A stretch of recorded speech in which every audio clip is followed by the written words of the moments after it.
Last week sa Presidente tungkol sa flood control, corruption. Ngayon naman, Vice Presidente tungkol sa corruption ng confidential funds.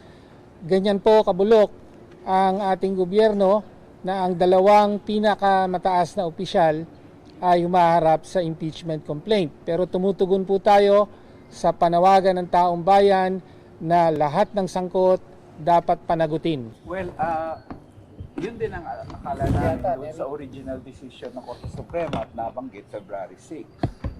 Pero dito sa decision nila sa motion for reconsideration, nag-iba ang bilang nila ng session days, or at least yun ang basa namin, na it's now a calendar day na kung saan may session ang Congress.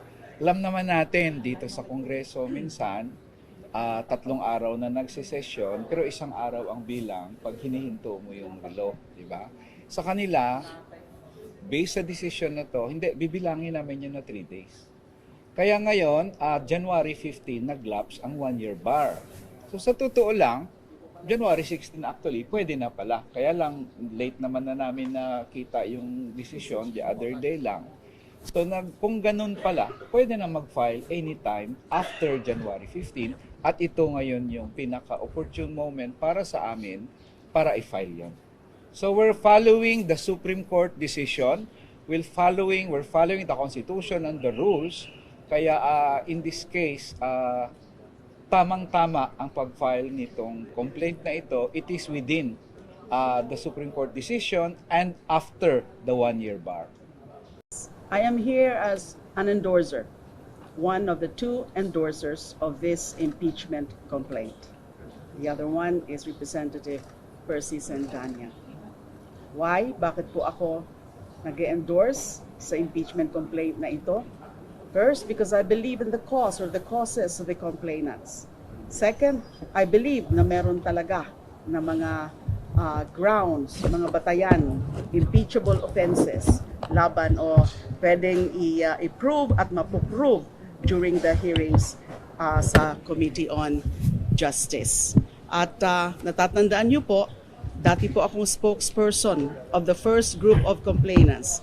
As mentioned ni Kiko D, and also by Doc Guy Claudio, most of the complainants of this impeachment complaint are also the complainants, or were also the complainants of the first impeachment complaint filed noong December 2, 2024.